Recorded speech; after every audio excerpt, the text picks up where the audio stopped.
قیامت کے دن انسان بہت سارے نیکیاں لے کر کے آئیں گے، نماز بھی پڑھے ہوں گے، روزے بھی رکھے ہوں گے، حج بھی کیے ہوں گے، زکات بھی اس کے پاس سمندر کے جھاگ کے برابر نیکیاں ہوں گے، لیکن کل قیامت کے دن اس حالت میں آئے گا کہ اس کا حال یہ ہوگا کہ وہ کسی کو گالی دی ہوگی، کسی کا ناجائز خون بہایا، کسی کو گالی دے رہے ہیں، کسی کے اوپر ظلم کر رہے ہیں، آپ کسی کے اوپر الزام لگا رہے ہیں، تو آپ کی ساری عبادتیں برباد ہیں، آپ کے نمازیں، آپ کے روزے، آپ کے حج سب برباد ہیں، کسی کام کا نہیں ہے۔ اللہ کے نبی جناب محمد رسول اللہ صلی اللہ علیہ وسلم صحابہ کرام سے سوال کرتے ہیں، صحابہ کرام سے سوال کرتے ہیں، اتدرون مل مفلس، او میرے صحابہ ذرا بتاؤ تو صحیح مفلس کون ہے، قلاص کون ہے، غریب کون ہے، لاچار اور مجبور کون ہے؟ اتدرون مل مفلس، او میرے صحابہ کیا تم جانتے ہو کہ مفلس کس کو کہا جاتا ہے؟ صحابہ کرام فرماتے ہیں المفلس فینا من لا درہم لہ ولا متاع، اے اللہ کے نبی ہم میں سے وہ انسان مفلس ہے من لا درہم لہ ولا متاع، جس کے پاس دینار و درہم نہ ہو، جس کے پاس ساز و سامان نہ ہو، جس کے پاس سونے چاندی نہ ہو۔ ہم اپنے زمانے میں کہہ سکتے ہیں کہ مفلس وہ انسان ہے جس کے پاس روپے پیسے نہ ہو، جس کے پاس بینک بیلنس نہ ہو، جس کے پاس زمین و جائیداد نہ ہو، جس کے پاس گاڑی نہ ہو، جس کے پاس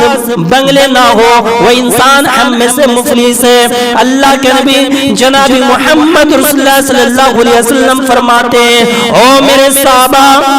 تمہارے نزدیک وہ انسان مفلس ہو سکتا ہے جس کے پاس دینار و درہم نہ ہو، جس کے پاس سونے چاندی نہ ہو، جس کے پاس زمین و جائیداد نہ ہو، لیکن میرے صحابہ میری امت میں شریعت کی نظر میں، اسلام کی نظر میں وہ انسان مفلس ہے۔ من یاتی یوم القیامت بصلاۃ وصیام وزکات، او میرے صحابہ میری امت میں وہ انسان مفلس ہے جو کل قیامت کے دن اس حالت میں آئے گا کہ بہت سے نماز بھی پڑھے ہوں گے، روزے بھی رکھے ہوں گے، حج بھی کیے ہوں گے، اللہ کے راہ میں اپنی جان بھی قربان کیے ہوں گے، بہت ساری نیکیاں لے کر کے آئیں گے، سمندر کے جھاگ کے برابر اس کے پاس نیکیاں موجود ہوگی، پہاڑوں کے برابر نیکیاں موجود ہوگی، لیکن کل قیامت کے دن اس حالت میں آئے گا وقد شتم ھذا وقذف ھذا وَأَكَلَ مَالَ هَذَا وَسَفَكَ دَمَ هَذَا وَضَرَبَ هَذَا۔ کل قیامت کے دن انسان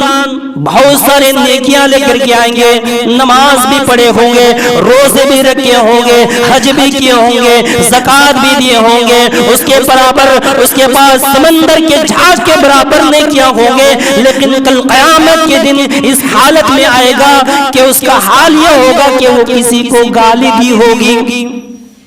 وقد شتم ھذا کسی کو گالی دی ہوگی، وقذف ھذا کسی کے اوپر جھوٹا الزام لگایا ہوگا، وَأَكَلَ مَالَ ھذَا کسی کا ناجائز طریقے سے مال کھایا ہوگا، وَسَفَكَ دَمَ ھذَا کسی کا ناجائز خون بہایا ہوگا، وَضَرَبَ ھذَا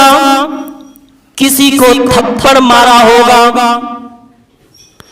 فَيُؤْتَ ھذَا مِنْ حَسَنَاتِهِ وَھَذَا مِنْ حَسَنَاتِهِ کیا ہوگا؟ کل قیامت کے دن حساب و کتاب ہو جائے گا، وہ انسان جو بہت ساری نماز بھی پڑھے ہوں گے، روزے بھی رکھے ہوں گے، حج بھی کیے ہوں گے، زکات بھی دیے ہوں گے، اس کا نام اعمال اس کے دائیں ہاتھ میں دیا جائے گا، وہ جنت جانے والا ہوگا، جنت جانے کے لیے چلنا شروع کرے گا۔ اتنے میں ایک انسان دوڑتا ہوا آئے گا اور اللہ رب العالمین کی عدالت میں جا کر کے شکایت کرے گا، اے میرے پروردگار، یہ انسان جس نے دنیا کے اندر بہت سے نمازیں پڑھے ہوں گے، روزے رکھے ہوئے ہیں، حج بھی کیے ہوں گے، اے اللہ یہ جنت کے اندر جا رہا ہے، اے اللہ یہ انسان جنت کے اندر کیسے جا سکتا ہے جبکہ اس نے دنیا کے اندر مجھے گالی دی تھی، اس نے مجھے ماں بہن کی گالی دی تھی، اے اللہ انسان بڑا طاقتور تھا، اے اللہ میں مجبور تھا، میں کمزور تھا، اے اللہ میں نے اس کو گالی نہیں دیا، اے اللہ میں نے تیرے اوپر چھوڑ دیا تھا کہ کل قیامت کے دن میں اللہ رب العالمین سے فیصلہ لوں گا، اے اللہ آج وہ دن آ گیا ہے، اے اللہ یہ جنت کے اندر جا رہا ہے، اے انسان جنت کے اندر کیسے جا سکتا ہے جبکہ اس نے دنیا کے اندر مجھے ماں بہن کی گالی دی تھی، اے اللہ آج مجھے بدلہ چاہیے۔ فَيُوتَ هَذَا مِنْ حَسَنَاتِهِ وَهَذَا مِنْ حَسَنَاتِهِ، کل قیامت کے دن گالی کے بدلے گالی نہیں دی جائے گی، مال کے بدلے میں مال نہیں لیا جائے گا، روپے کے بدلے میں روپے نہیں لیے جائیں گے، دولت کے بدلے میں دولت نہیں لیے جائیں گے، بلکہ اس کی نیکیوں کو اٹھا کر کے اس انسان کو دے دی جائے گی جس کو اس نے گالی دیا ہے۔ فَيُوتَ هَذَا مِنْ حَسَنَاتِهِ وَهَذَا مِنْ حَسَنَاتِهِ، اس کی نیکیوں کو اٹھا کر کے اس انسان کو دے دیا جائے گا جس کو اس نے گالی دیا ہے۔ پھر اتنے میں دوسرا انسان دوڑتا ہوا آئے گا، اے اللہ انسان جنت کے اندر جا رہا ہے، انسان جنت کے اندر کیسے جا سکتا ہے جبکہ دنیا کے اندر میں بہت بڑا کمزور تھا، میں مجبور تھا، میرے پاس بڑے خاندان نہیں تھے، میرے پاس لاٹھی ڈنڈا نہیں تھے، میں کمزور تھا، اے اللہ اس نے مجھے تھپڑ مارا تھا، میں نے دنیا کے اندر اس سے بدلہ نہیں لے سکا، اے اللہ میں مجبور تھا، میں کمزور تھا، میں مظلوم تھا، اس نے میرے اوپر ظلم کیا، اے اللہ میں نے صبر کیا، میں نے تمہارے اوپر چھوڑ دیا، اے اللہ میں اس سے بدلہ چاہتا ہوں۔ اللہ رب العالمین کہے گا اے بندے جا اس کی نیکیاں جتنا اٹھا سکتا ہے تو اسے اس نے نیکیاں لے کر کے چلا جا۔ اتنے میں دوسرا تیسرا آدمی دوڑتا ہوا آئے گا، اے اللہ یہ دنیا کے اندر مجھے مرڈر کیا تھا، مجھے میرا خون بہایا تھا، اے اللہ دنیا کے اندر میں نے اسے بدلہ نہیں لے سکا، اے اللہ یہ طاقتور تھا، بڑا مالدار تھا، میں نے اس سے بدلہ نہیں لے سکا، اے اللہ میں اس کا بدلہ چاہتا ہوں۔ اللہ رب العالمین کہے گا جاؤ اس کی نیکیاں اٹھا کر کے لے کر چلے جاؤ۔ اتنے پھر دوسرا انسان دوڑتا ہوا آ جائے گا، اے اللہ اس نے دنیا کے اندر مجھے تھپڑ مارا تھا، اے اللہ میں نے اسے بدلہ نہیں لے سکا۔ اللہ رب العالمین کہے گا اے میرے بندے جاؤ اس کی نیکیاں اٹھا کر کے لے کر کے چلا جا۔ پھر اتنے میں ایک انسان دوڑتا ہوا آئے گا اور کہے گا اللہ میں مجبور تھا، میرا اس نے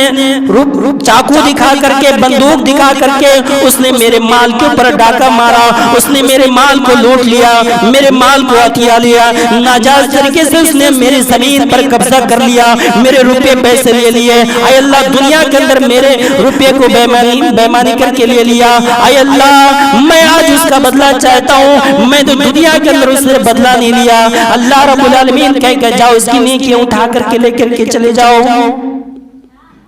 فَإِن فَنِيَتْ قَبْلَ مَا يُقْضَى عَلَيْهِ أُخِذَ مِنْ خَطَايَاهُمْ فَطُرِحَتْ عَلَيْهِ ثُمَّ طُرِحَ فِي النَّارِ۔ سب اپنا بدلہ نیکیاں اٹھا کر کے لے کر کے چلا جائے گا۔ اتنے میں کچھ لوگ اور بھی باقی ہو جائے گے، اس کی ساری نیکیاں ختم ہو جائے گی، اس کے پاس صرف گناہ ہی گناہ بچ جائے گا۔ کچھ لوگ اور بھی باقی ہوں گے جو اس سے بدلہ لینے والے اور ہوں گے، پھر اس کے گناہ کو اٹھا کر کے اس انسان کو دے دیا جائے گا جس نے کسی کا مال کھایا ہوگا، جس کو کسی نے گالی دیا ہوگا، کسی کو مارا ہوگا، اس کے اوپر جس کو گالی دیا ہے اس کی گناہ کو اٹھا کر کے اس انسان کو اوپر ڈال دیا جائے گا جس نے گالی دیا ہے، جس نے کسی کو مارا ہے، جس نے کسی کا حق دبا لیا ہے، جس نے کسی کے مال کو ناجائز طریقے پر قبضہ کر لیا ہے، اس کے اوپر اس کے گناہ کو اٹھا کر کے ڈال دیا جائے گا۔ ثم طرح فی النار، پھر اس انسان کو گھسیٹتے ہوئے جہنم کے اندر ڈال دیا جائے گا۔ میرے پیارے بھائیو، اس انسان سے زیادہ بدنصیب کون ہو سکتا ہے جس نے ساری زندگی نماز پڑھا، روزہ رکھا، حج کیا، زکات کیا، بہت ساری نیکیاں لے کر کے گیا، لیکن اس کو اخیر میں اس کو جہنم کے اندر جانا پڑا؟ میرے پیارے بھائیوں، ذرا غور کرو کہ بہت ساری نمازیں پڑھنے کے باوجود، روزہ رکھنے کے باوجود، زکات دینے کے باوجود، حج کرنے کے باوجود اس انسان کو جہنم کے اندر جانا پڑا۔ وجہ کیا ہے؟ اس لیے کہ انہوں نے نماز بھی پڑھا، اس نے دنیا کے اندر کسی کو گالی دی، روزہ بھی رکھا، اس نے کسی کو ماں بہن کی گالی دی،